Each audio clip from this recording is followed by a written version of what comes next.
বন্ধুরা, আজকে আমরা বানাচ্ছি আম পান্না। খুব সহজে ঘরোয়া উপকরণ দিয়ে হয়ে যায়, খুব সহজ। এখানে আমি 4টে আম ধুয়ে নিয়েছি।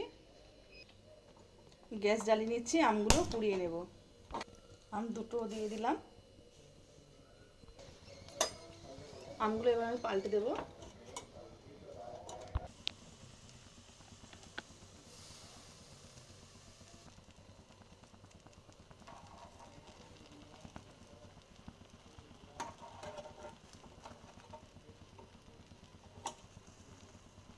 ভালো করে আমগুলো পুড়িয়ে নিয়েছি, এবার আমি গ্যাস বন্ধ করে দেব।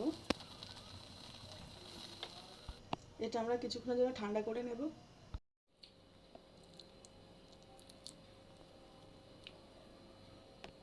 সব ছাড়িয়ে নিয়েছি, এবার আমগুলোকে আমি চটকে নিচ্ছি।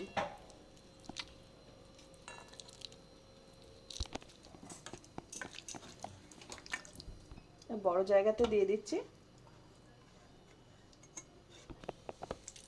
জল দিয়ে চটকে নেব। নুন দিয়ে দিলাম। এবার আমের আঁটিগুলো এর থেকে তুলে নেব।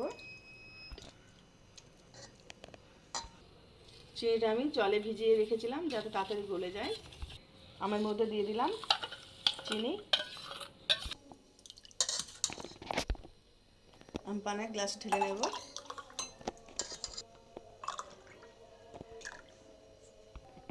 দেখুন, আমাদের আম পান্না একদম রেডি হয়ে গেছে।